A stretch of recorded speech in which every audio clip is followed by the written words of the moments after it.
Hello friend, आप सबका स्वागत है हमारे यूट्यूब चैनल स्टडी टीम में। तो चलिए आज की क्लास शुरू करते हैं। और आज की क्लास में भी हम यूपी पॉलिसी वीडियो के लिए 50 क्वेश्चन हिंदी का सॉल्व करेंगे। तो चलिए शुरू करते हैं। पहला क्वेश्चन है कि कक्षा 10 के छात्र ने अपना अनुपस्थिति दंड माफ करने के लिए प्रधानाध्यापक को पत्र लिखा। यह पत्र किस वर्ग में आएगा? ठीक है, हमको बताना है कि कक्षा 10वीं का छात्र अपनी अनुपस्थिति दंड माफ करने के लिए प्रधानाध्यापक को पत्र लिखा। यह पत्र किस वर्ग में आएगा? तो ऑप्शन ए है निमंत्रण पत्र, ऑप्शन बी है आवेदन पत्र, ऑप्शन सी है व्यावसायिक पत्र और ऑप्शन डी है व्यापारिक पत्र। तो यह पत्र किस श्रेणी में आएगा? तो यह पत्र आवेदन की श्रेणी में आएगा। ऑप्शन नंबर बी हमारा सही होगा। अगला देखते हैं। अगला है आचार्य रामचंद्र शुक्ल द्वारा रचित हिंदी साहित्य का इतिहास का प्रकाशन वर्ष है। ठीक है, हमको बताना है कि रामचंद्र शुक्ल जी द्वारा रचित हिंदी साहित्य का इतिहास का प्रकाशन किस सन में हुआ था? तो ऑप्शन ए है 1917, ऑप्शन बी है 1918, ऑप्शन सी है 1919 और ऑप्शन डी है 1929। तो हिंदी साहित्य का इतिहास का प्रकाशन किस वर्ष हुआ था? तो ये हुआ था 1929 में। ऑप्शन नंबर डी हमारा सही होगा। अगला है साधु आ रहे हैं, वाक्य में साधु का वचन निर्धारित कीजिए। ठीक है, हमको बताना है कि ये जो साधु लिखा है ये कैसा वचन है। ठीक है, तो ऑप्शन ए एक वचन, ऑप्शन बी है बहुवचन, ऑप्शन सी है द्विवचन और ऑप्शन डी है इनमें से कोई नहीं। तो साधु क्या है? साधु कैसा वचन है? तो इसमें क्या है कि इसमें साधु बहुवचन है। ठीक है, ऑप्शन नंबर बी हमारा सही होगा। अगला देखते हैं। हिंदी वर्णमाला में ऊष्म व्यंजन कौन से हैं? हिंदी वर्णमाला में ऊष्म व्यंजन हमको बताना है कि कौन है। तो ऑप्शन ए है च, त, ज, झ, ऑप्शन बी है ट, ठ, ड, ढ, ऑप्शन सी है त, थ, द, ध और ऑप्शन डी है स, स, स, ह। तो ऊष्म व्यंजन कौन है? तो ऊष्म व्यंजन होगा हमारा ऑप्शन नंबर डी, स, स, स, ह। ये क्या है? ये ऊष्म व्यंजन है। चलिए आगे देखते हैं। आगे है शुद्ध वर्तनीय का चयन कीजिए। शुद्ध वर्तनीय का चयन कीजिए। हमको बताना है कि इसमें से वर्तनीय रूप से कौन शुद्ध लिखा गया है। तो ऑप्शन ए अक्षण्य, ऑप्शन बी अक्षुण्य, ऑप्शन सी अक्षुण और ऑप्शन डी अक्षाणु। तो इसमें वर्तनीय रूप से शुद्ध कौन लिखा गया है? तो ये वर्तनीय रूप से कैसे शुद्ध लिखा जाएगा? तो ये होगा नंबर सी हमारा सही होगा। ठीक है, आगे देखते हैं हम। आगे वर्तनीय की दृष्टि से शुद्ध शब्द का चयन करें। ठीक है, हमको फिर बताना है कि इसमें वर्तनीय रूप से कौन शुद्ध लिखा गया है। तो हमको बताना है इसमें कि टिप्पणी देखना है कि टिप्पणी इसमें वर्तनीय रूप से कौन शुद्ध लिखा गया है। तो ऑप्शन ए है टिप्पणी, ऑप्शन बी है टिप्पणी, ऑप्शन सी है टिप्पणी और ऑप्शन डी है टिप्पणी। तो टिप्पणी कैसे शुद्ध लिखा जाता है? तो टिप्पणी लिखा जाता है हमारा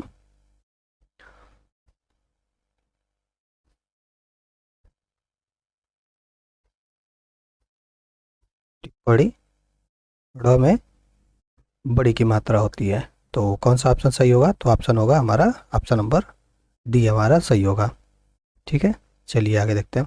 आगे है यथोचित का सही संधि विच्छेद है।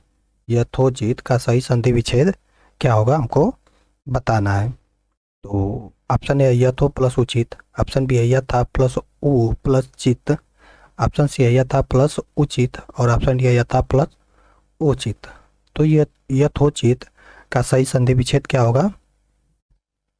तो इसका सही संधि विच्छेद होगा यथा प्लस उचित, यथा प्लस उचित। ऑप्शन नंबर सी हमारा सही होगा। ठीक है, ये कौन सी संधि हो जाएगी? तो ये गुण स्वर संधि होगी। गुण संधि होगी। गुण स्वर संधि में क्या होता है कि गुण स्वर संधि में यदि अ या आ के बाद ई या बड़ी ई, उ या उ और री आए तो दोनों मिलकर क्या हो जाते हैं? ए, ओ और अर हो जाते हैं। ठीक है, चलिए इसको हम लिख देते हैं। यदि अ या आ के बाद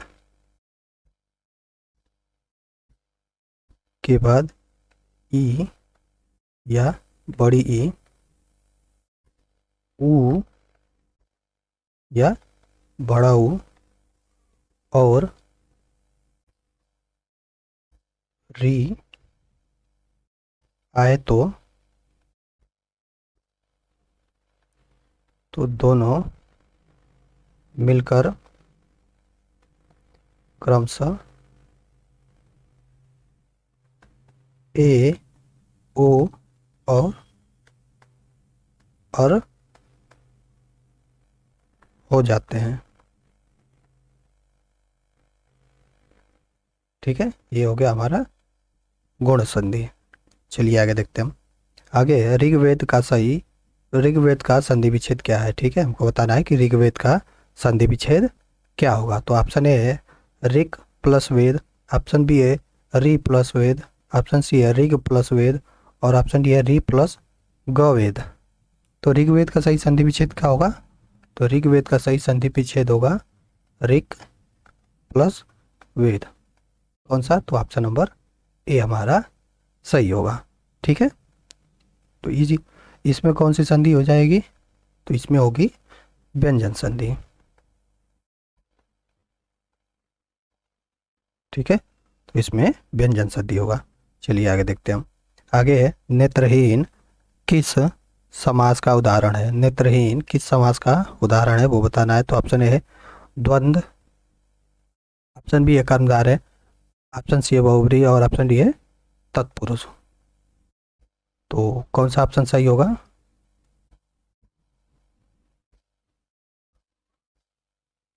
तो नेत्रहीन का सही समास क्या होगा। तो अब सबसे पहले हम देखते हैं कि नेत्रहीन का अगर हम समास विग्रह करेंगे तो क्या होगा। तो ये होगा नेत्र से हीन। क्या होगा। नेत्र से हीन। यहाँ पे क्या है से का प्रयोग है, तो ये कौन सा समास हो जाएगा। तो ये होगा तत्पुरुष समास। ऑप्शन नंबर डी हमारा सही होगा। ठीक है, चलिए आगे बढ़ते हैं। आगे निम्नलिखित में से बहुब्रीहि समास किस में है। ठीक है, हमको बताना है कि बहुब्रीहि समास इसमें से किस में है। तो ऑप्शन ए माता पिता, ऑप्शन बी है त्रिलोकी, ऑप्शन सी है जलचर, और ऑप्शन डी है लंबोदर। तो कौन सा ऑप्शन सही होगा इसमें। तो बहुब्रीहि समास किस में होगा। तो ये होगा हमारा लंबोदर में। Option number D. लंबोदर का अगर समास विग्रह करेंगे तो क्या होगा। लंबा है उदर जिसका, अर्थात है लंबा है उदर जिसका, अर्थात किसको कहते हैं हम। तो ये हम गणेश जी को कहते हैं। ठीक है, तो ये क्या हो गया। तो यहाँ पे लंबोदर में क्या होगा। तो लंबोदर में हमारा बहुब्रीहि समास हो। अब बहुब्रीहि समास किसे कहते हैं। तो इस समास में दोनों प्रयुक्त पदों के अलावा किसी तीसरे पद की प्रधानता होती है। ठीक है, क्या होती है। तो किसी तीसरे पद की प्रधानता है। जैसे यही लंबोदर है तो इसमें लंबा है उदर जिसका, अर्थात किसको कहा गया, यानी इसमें तीसरा पद क्या है वो प्रधान है, यानी इसमें गणेश जी को बताया गया है जो इसमें क्या है तीसरे पद है, तो उनकी वो प्रधान है। तो यहाँ पे क्या होगा लंबोदर बहुब्रीहि समास होगा। ठीक है, लंबोदर में क्या होगा तो बहुब्रीहि समास होगा। माता पिता में क्या होगा। माता पिता में होगा द्वंद्व समास। द्वंद्व समास होगा। त्रिलोकी में क्या होगा। तो त्रिलोकी में द्विगु समास होगा। द्विगु समास होगा। ठीक है, और जलचर में तत्पुरुष समास होगा।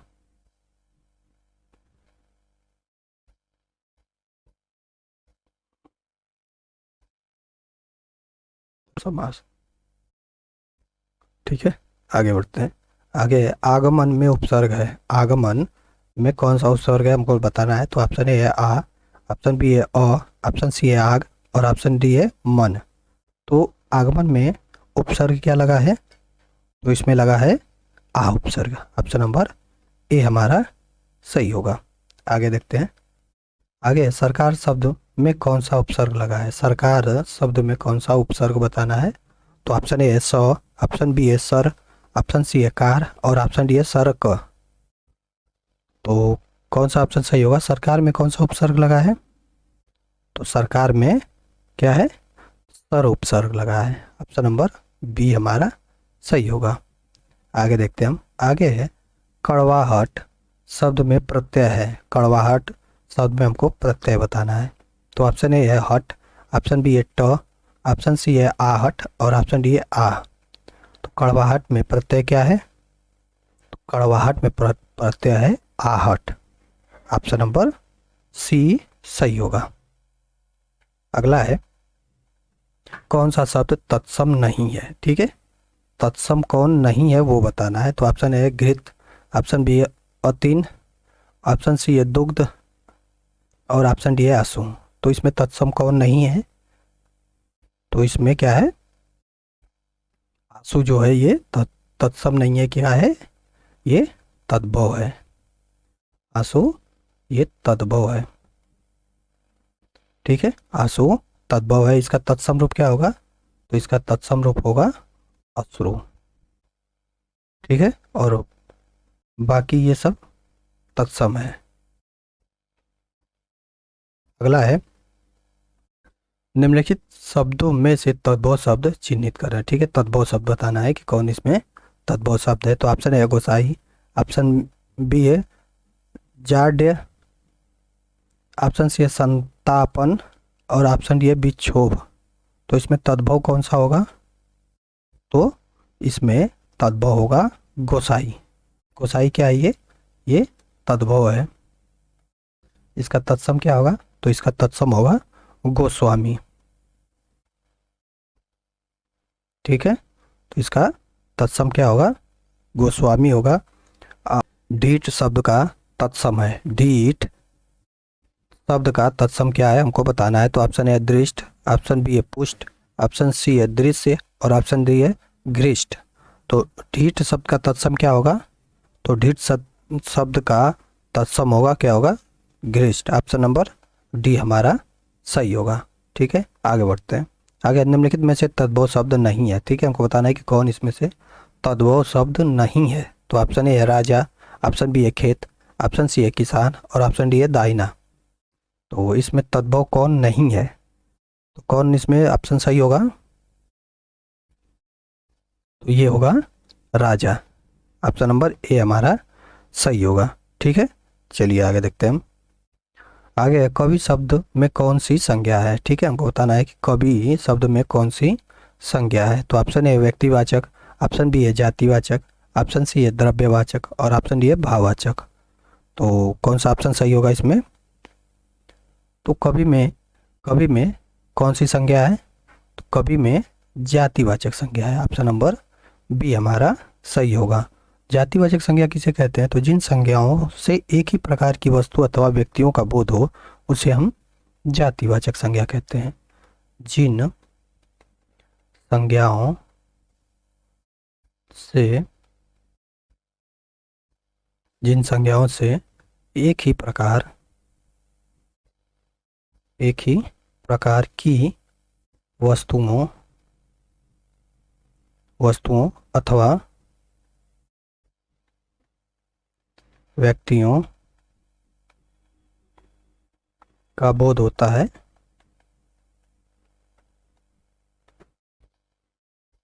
व्यक्तियों का बोध होता है उसे जातिवाचक संज्ञा कहते हैं।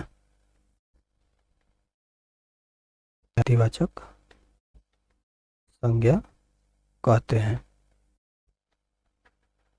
चलिए आगे देखते हैं। आगे है हरियाली।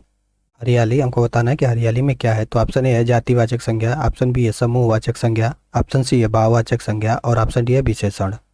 तो हरियाली में कौन सी संज्ञा है हमको बताना है। तो हरियाली में क्या है? तो हरियाली में भाववाचक संज्ञा है। ऑप्शन नंबर सी हमारा सही होगा। ठीक है, भाववाचक संज्ञा है। तो भाववाचक संज्ञा किसे कहते हैं? तो जिन संज्ञा शब्दों से किसी प्राणी या वस्तु की स्थिति और दशा आदि का पता चले उसे हम क्या बोलते हैं? उसे हम भाववाचक संज्ञा कहते हैं। चलिए इसको लिख देते हैं। जिन संज्ञा शब्दों से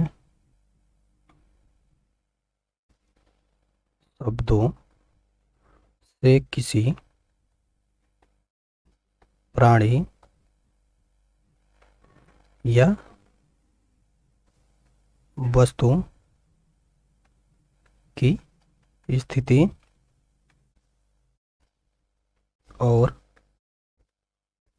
दशा आदि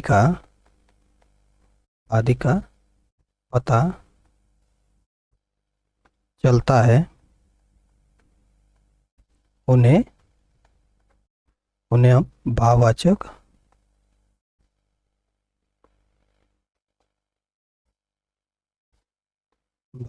संज्ञा कहते हैं। ठीक है, चलिए आगे देखते हैं हम। आगे रेखांकित सर्वनाम का प्रकार चिन्हित कीजिए। ठीक है, तो यहाँ पे दिया है कि कोई तो होगा जो तुम्हारी सहायता कर सके। तो यहाँ पे जो कोई है, इस सर्वनाम का प्रकार हमको बताना है कि कोई का कौन सा प्रकार है, सर्वनाम का कौन सा प्रकार है। तो ऑप्शन ए पुरुषवाचक, ऑप्शन बी है प्रश्नवाचक, ऑप्शन सी है अनिश्चयवाचक और ऑप्शन डी है निश्चयवाचक। तो यहाँ पे कौन सा ऑप्शन सही होगा? तो यहाँ पे होगा अनिश्चयवाचक। कोई क्या है? कोई अनिश्चयवाचक सर्वनाम है। ठीक है, ऑप्शन नंबर सी हमारा सही होगा। अगला देखते हैं हम। अगला है निम्नलिखित शब्दों में से विशेषण है। ठीक है, विशेषण बताना है कि कौन इसमें विशेषण है। तो ऑप्शन ए प्रपंच, ऑप्शन बी है सरपंच, ऑप्शन सी है पहुँच और ऑप्शन डी है पांचवा। तो इसमें विशेषण कौन सा होगा? तो इसमें होगा हमारा ऑप्शन नंबर डी, पांचवा क्या है? ये विशेषण है। ये कौन सा विशेषण है? तो ये क्रमवाचक विशेषण है। कौन सा है? तो ये क्रमवाचक विशेषण है। ठीक है, चलिए आगे देखते हैं हम। आगे है मीरा जोर से हंसी।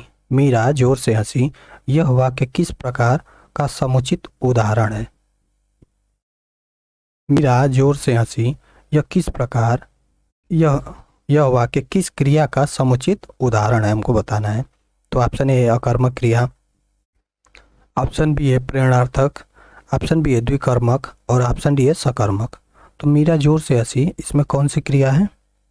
तो मीरा जोर से हंसी, यह वाक्य क्या है? ये अकर्मक क्रिया है। ऑप्शन नंबर ए हमारा सही होगा। ठीक है, इसमें क्या है कि तो अकर्मक क्रिया में क्या होता है कि जिस क्रिया के व्यापार का संचालन कर्ता करता है और फल भी कर्ता पे पड़ता है, उसको हम क्या बोलते हैं? अकर्मक क्रिया बोलते हैं। जिस क्रिया के व्यापार का संचालन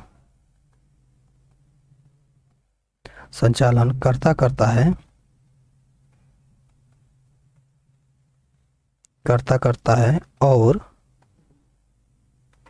फल भी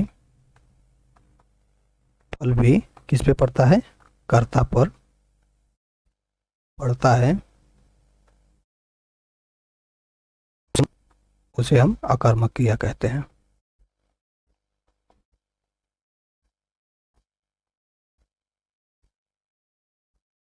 ठीक है, चलिए आगे देखते हैं हम। आगे वह लाचार है क्योंकि वह अंधा है। वह लाचार है क्योंकि वह अंधा है, वाक्य में कौन सा अव्यय है? ठीक है, हमको बताना है कि वह लाचार है क्योंकि वह अंधा है, इसमें कौन सा अव्यय है? तो ऑप्शन ए परिमाणवाचक, ऑप्शन बी है संबंधवाचक, ऑप्शन सी है संकेतवाचक और ऑप्शन डी है करणवाचक। तो इसमें कौन सा अव्यय होगा? तो वह लाचार है क्योंकि वह अंधा है, इसमें क्या है? करणवाचक अव्यय है। करणवाचक अव्यय है। ठीक है, तो यहाँ पे क्या है कि क्योंकि लगा है, तो ये क्या होगा? ये करणवाचक अव्यय का, ठीक है, उसमें प्रयोग होता है। चलिए आगे देखते हैं हम। अगला है निम्न में अव्यय है। निम्न में अव्यय हमको बताना है कि कौन सा अव्यय है। तो ऑप्शन है भारत, ऑप्शन बी है श्याम, ऑप्शन सी है आह और ऑप्शन डी है दक्षिण। तो इसमें क्या है? तो इसमें कौन सा अव्यय है हमको बताना है। तो कौन सा ऑप्शन सही होगा? तो ये होगा हमारा ऑप्शन नंबर सी। क्या है ये? आह क्या है? ये अव्यय है। और ये कौन सा अव्यय है? तो ये विस्मयादि बोधक है।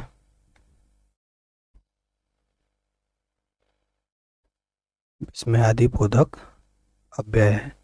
ठीक है, चलिए आगे देखते हैं हम। आगे है आग शब्द का पर्यायवाची है। आग शब्द का पर्यायवाची क्या है हमको बताना है। तो ऑप्शन है पुंडरीक, ऑप्शन बी है वैश्वानर, ऑप्शन सी है सैंधव और ऑप्शन डी है शक्र। तो आग का पर्यायवाची कौन होगा? तो आग का पर्यायवाची होगा हमारा ऑप्शन नंबर, कौन सा सही होगा? तो ये होगा ऑप्शन नंबर बी हमारा सही होगा। वैश्वानर क्या है? ये आग का पर्यायवाची है। आग का और पर्यायवाची कौन कौन सा होता है? तो इसका पर्यायवाची होगा दहन, एक वैश्वानर हो ही गया, फिर उसके बाद कृषाणु, हुतासन, जातवेद आदि क्या है? ये आग के पर्यायवाची है। ठीक है, पुंडरीक किसका पर्यायवाची है? तो ये कमल का पर्यायवाची है। ठीक है, पुंडरीक किसका है? तो कमल का है। सैंधव किसका है? तो सैंधव है घोड़ा का। ठीक है, सैंधव किसका है? तो ये घोड़ा का है। चलिए आगे देखते हैं हम। आगे दूसर का पर्यायवाची होगा। दूसर का पर्यायवाची क्या है वो हमको बताना है। तो ऑप्शन ए है खनक, ऑप्शन बी है सदन, ऑप्शन सी है बेसर और ऑप्शन डी है गजवदन। तो दूसर का पर्यायवाची क्या होगा? तो दूसर का पर्यायवाची होगा बेसर। ऑप्शन नंबर सी हमारा सही होगा। ठीक है, गजवदन किसका पर्यायवाची है? तो गजवदन का पर्यायवाची होगा, गजवदन क्या है? गणेश का।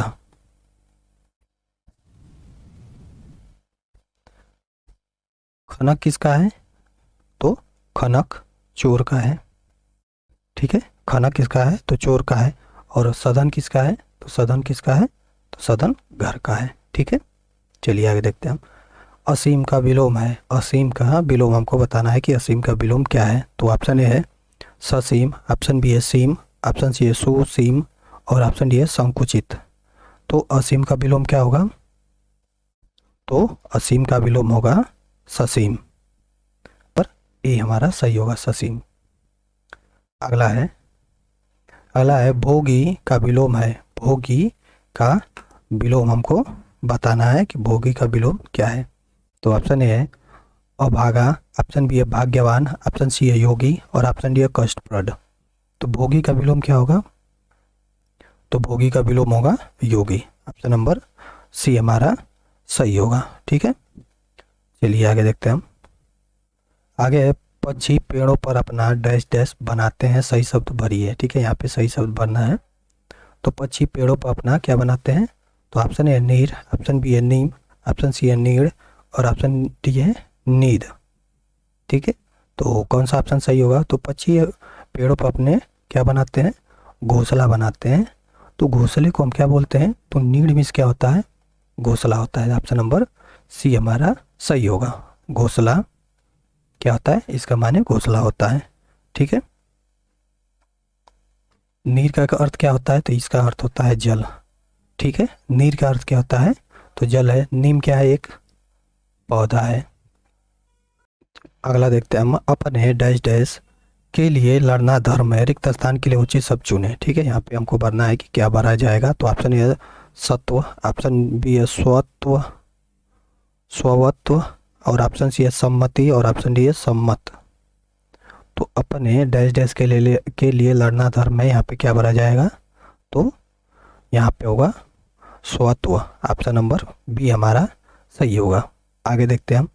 आगे जो क्षमा करने योग्य नहीं है वाक्यांश के लिए एक शब्द है। जो क्षमा करने योग्य नहीं है वाक्यांश के लिए एक शब्द बताना है। तो ऑप्शन ए है अक्षम्य, ऑप्शन ए है अक्षम्य, ऑप्शन बी है अदम्य, ऑप्शन सी है सक्षम और ऑप्शन डी है निर्गुण। तो जो क्षमा करने योग्य नहीं है उसके लिए वाक्यांश के लिए एक शब्द क्या होगा? तो जो क्षमा करने योग्य नहीं है उसको हम बोलते हैं अक्षम्य। ऑप्शन नंबर ए हमारा सही होगा। ठीक है, चलिए आगे देखते हैं हम। आगे जिसका दमन किया गया हो के लिए एक शब्द है। जिसका दमन किया गया हो के लिए एक शब्द हमको बताना है कि उसका एक शब्द क्या होगा। तो ऑप्शन ए दमित, ऑप्शन बी है दमनीय, ऑप्शन सी है दयनीय और ऑप्शन डी है दमनशील। तो जिसका दमन किया गया हो उसके लिए एक शब्द क्या होगा? तो जिसका दमन किया गया हो उसके लिए एक शब्द होगा दमित। ऑप्शन नंबर ए हमारा सही होगा। आगे देखते हैं हम। आगे है बांझ किया जाने प्रसव की पीड़ा का अर्थ है। बांझ किया जाने प्रसव की पीड़ा का अर्थ हमको बताना है। तो ऑप्शन ए दूसरों का दुख दर्द नहीं समझना। ऑप्शन बी है सहानुभूति नहीं दिखाना। ऑप्शन सी है संतानहीन होना। और ऑप्शन डी है जिस पर बीतती है वह वही जानता है। तो कौन सा ऑप्शन सही होगा? बांझ किया जाने प्रसव की पीड़ा का अर्थ क्या होगा? तो बांझ किया जाने प्रसव की पीड़ा का अर्थ होगा जिस पर बीतती है वही जानता है। ऑप्शन नंबर डी सही होगा। अगला देखते हैं हम। अगला है भई गति सांप छछुंदर फेरी। भई गति सांप छछुंदर फेरी लोकोक्ति का उपयुक्त अर्थ है। ठीक है, तो इसका हमको अर्थ बताना है। तो ऑप्शन ए एक दूसरे से बचना। ऑप्शन बी है दृढ़ संकल्प होना। ऑप्शन सी है अपने को खतरे में डालना। और ऑप्शन डी है दुविधा में होना। तो कौन सा ऑप्शन सही होगा इसमें? तो भई गति सांप छछुंदर फेरी, इसका अर्थ होगा कि दुविधा में होना। ऑप्शन नंबर डी सही होगा। अगला देखते हैं हम। मिश्र वाक्य है। ठीक है, हमको बताना है कि इसमें से मिश्र वाक्य कौन सा है। तो ऑप्शन ए उसने अपना घर लुटा दिया। ऑप्शन बी है सूरज उगने पर को हासा फट गया। ऑप्शन सी है उसके पास जो कुछ था वह खो गया। ऑप्शन डी है उसका सब कुछ खो गया। तो इसमें मिश्र वाक्य कौन सा होगा?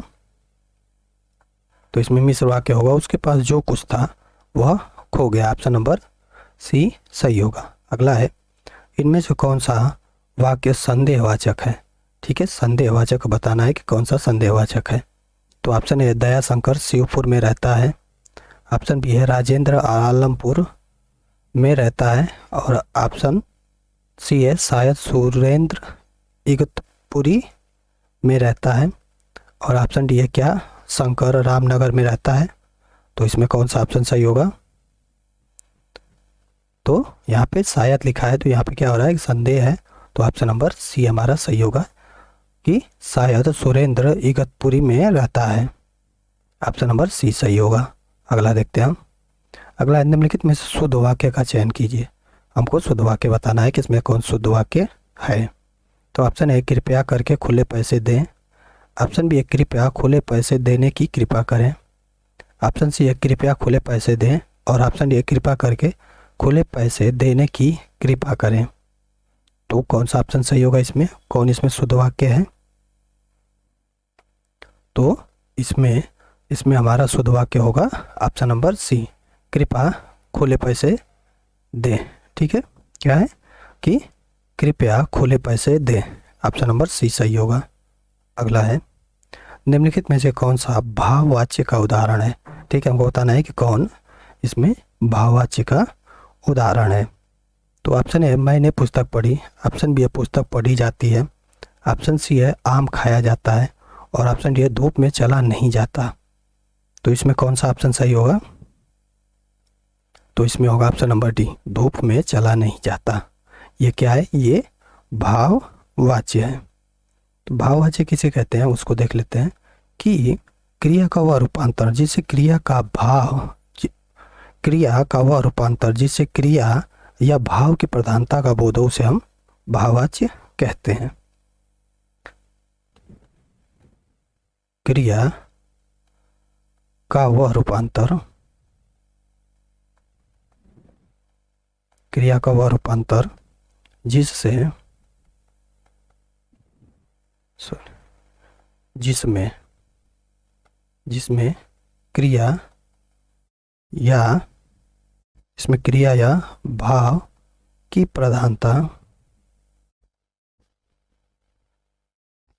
प्रधानता का बोध हो उसे भाववाच्य कहते हैं। ठीक है, चलिए अगला देखते हैं हम। अगला है कानो सुनी बात पर यकीन मत करो। कानो सुनी बात पर यकीन मत करो, रेखांकित पद का कारक बताइए। ठीक है, तो हमको बताना है कि कानो सुनी में कौन सा कारक है। तो ऑप्शन ए कर्ता, ऑप्शन बी है कर्म, ऑप्शन सी है करण और ऑप्शन डी है संप्रदान। तो इसमें कौन सा कारक होगा? तो कानो सुनी का मतलब क्या होता है कि कानो सुनी बोलेंगे या हम ये बोलेंगे कि कान से सुनी, ठीक है, या कान से सुनी, ठीक है। तो यहाँ पे क्या है? से है, तो से किस कारक में आता है? तो से हमारा आएगा, से किस में आएगा? तो से करण कारक में आएगा। ऑप्शन नंबर सी हमारा सही होगा। यहाँ पे क्या है कि कान से सुनी, या इसी को हम कह सकते हैं कि कानों द्वारा सुनी, द्वारा सुनी, ठीक है। तो यहाँ पे क्या है कि करण कारक में क्या होता है कि से या द्वारा इसका प्रयोग होता है। चलिए आगे देखते हैं हम। आगे, वो कार मेरी है वाक्य में कौन सा कारक है? वो कार मेरी है वाक्य में हमको कारक बताना है कि कौन सा कारक है। तो ऑप्शन ए है करण, ऑप्शन बी है संप्रदान, ऑप्शन सी है संबंध और ऑप्शन डी है अधिकरण। तो वह कार मेरी है, तो इसमें क्या है? तो इसमें कौन सा है? इसमें संबंध कारक है, ठीक है, इसमें संबंध कारक है, ठीक है। आगे देखते हैं हम। आगे, निम्नलिखित में पुल्लिंग शब्द कौन सा है? निम्नलिखित में पुल्लिंग शब्द कौन सा है? तो ऑप्शन ए है नदी, ऑप्शन बी है पानी, ऑप्शन सी है इलायची और ऑप्शन डी है प्यासा, और सॉरी ऑप्शन डी है प्यास। तो इसमें पुल्लिंग शब्द कौन सा होगा? तो इसमें क्या है कि पानी क्या है? पुल्लिंग है, ठीक है, पालिंग पुल्लिंग है, बाकी सब स्त्रीलिंग है। चलिए आगे देखते हैं। निम्नलिखित में से कौन सा शब्द स्त्रीलिंग है? ठीक है, स्त्रीलिंग बताना है कि कौन स्त्रीलिंग है। तो सौभाग्य ऑप्शन नंबर ए है, ऑप्शन बी है सुंदरता, ऑप्शन सी है काव्य और ऑप्शन डी है चंद्र। तो स्त्रीलिंग इसमें कौन सा होगा? तो इसमें क्या है कि सुंदरता स्त्रीलिंग है, ऑप्शन नंबर बी हमारा सही होगा, ठीक है। आगे बढ़ते हैं। आगे, निम्नलिखित वाक्यों में से कौन सा संदिग्ध भूतकाल का उदाहरण है? ठीक है, संदिग्ध भूतकाल का उदाहरण कौन है वो बताना है। तो ऑप्शन ए है मैं सामान वहीं रखा था, ऑप्शन बी है मैंने वही सामान रखा था, ऑप्शन सी है मैंने वहीं सामान रखा होगा और ऑप्शन डी है मैंने सामान वहीं रखा था। तो इसमें संदिग्ध भूतकाल कौन सा होगा? तो मैंने वहीं सामान रखा होगा, ये क्या है? संदिग्ध भूतकाल है, ठीक है, क्या है? तो ये संदिग्ध भूतकाल। यह मकान, अगला है यह मकान मेरे भाई का है, रेखांकित पद हमको बताना है कि कौन सा है। तो यह मकान मेरे भाई का है, तो ऑप्शन ए है संज्ञा, ऑप्शन बी है संकेतवाचक सर्वनाम, ऑप्शन सी है विशेषण और ऑप्शन डी है क्रिया विशेषण। तो यह क्या है इसमें हमको बताना है। तो कौन सा ऑप्शन सही होगा इसमें? तो यह है संकेतवाचक सर्वनाम, ऑप्शन नंबर बी हमारा सही होगा, ठीक है, क्या है? यह संकेतवाचक सर्वनाम है। आगे देखते हैं हम। आगे, निम्नलिखित में से एक वर्तनीय शुद्ध है, ठीक है, हमको बताना है कि वर्तनीय रूप से कौन शुद्ध लिखा गया है। तो option A Nupur, option B है स्मरण, ऑप्शन सी है कवयित्री और ऑप्शन डी है परिस्थिति। तो कौन सा ऑप्शन सही होगा इसमें? तो निम्नलिखित में से वर्तनीय रूप से शुद्ध कौन सा है? तो ये है कि कवयित्री क्या है? वर्तनीय रूप से शुद्ध लिखा गया है, ठीक है। नुपुर क्या है? नुपुर ये गलत लिखा हुआ है, नुपुर का सही क्या होगा? तो इसमें न में बड़ी की मात्रा होगी, नु और प में छोटी की मात्रा होगी, नुपुर, ठीक है। स्मरण ऐसे नहीं लिखा जाता है, स्मरण होता है, ठीक है। और परिस्थिति, परिस्थिति में क्या होता है? परिस्थिति, तो में छोटी की मात्रा होती है, ठीक है। चलिए आगे देखते हैं हम। निम्नलिखित में से कौन सी बोली पश्चिमी हिंदी की नहीं है? ठीक है, हमको बताना है कि कौन सी बोली है जो पश्चिमी हिंदी की नहीं है। तो ऑप्शन ए है ब्रजभाषा, ऑप्शन बी है खड़ी बोली, ऑप्शन सी है बुंदेली और ऑप्शन डी है अवधी। तो कौन सा ऑप्शन सही होगा इसमें? तो पश्चिमी हिंदी की बोली कौन नहीं है हमको बताना है। तो कौन सा ऑप्शन सही होगा? तो ये होगा हमारा ऑप्शन नंबर डी, अवधी क्या है? ये पश्चिमी हिंदी की बोली नहीं है, ठीक है। चलिए आगे। आगे है, इनमें से कौन सी बोली पश्चिमी हिंदी के अंतर्गत नहीं आती है। ठीक है, हमको बताना है कि कौन सी पश्चिमी हिंदी के अंतर्गत नहीं आती है। तो ऑप्शन ए है खड़ी बोली, ऑप्शन बी है ब्रज भाषा, ऑप्शन सी है कन्नौजी और ऑप्शन डी है अवधी। तो कौन सा ऑप्शन सही होगा? तो इसमें होगा अवधी भाषा। ये सेम क्वेश्चन हो गया है।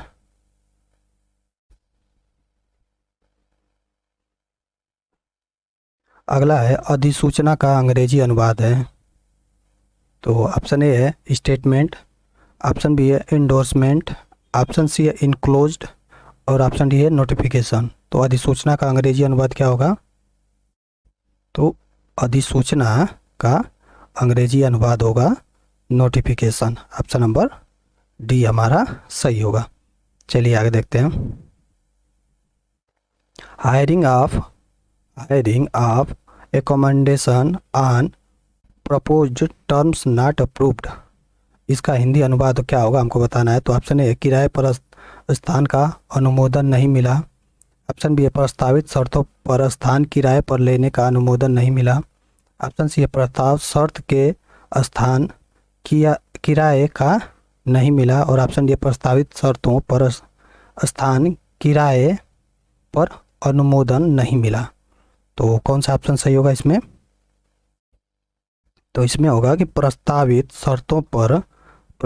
शर्तों पर स्थान किराए पर लेने का अनुमोदन नहीं मिला। ऑप्शन नंबर बी सही होगा।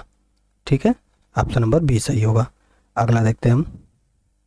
अगला है दर्प का पर्यायवाची कौन सा है। दर्प का पर्यायवाची हमको बताना है कि कौन सा है। तो ऑप्शन ए स्वाभिमान, ऑप्शन बी है अव्यथा, ऑप्शन सी है अहंकार और ऑप्शन डी है तिरस्कार। तो दर्प का पर्यायवाची क्या होगा? तो दर्प का पर्यायवाची होगा अहंकार। ऑप्शन नंबर सी सही होगा। ठीक है, तो चलिए आज की इस वीडियो में इतना ही। अगर आपको वीडियो अच्छी लगी हो तो प्लीज़ लाइक एंड सब्सक्राइब जरूर करिए।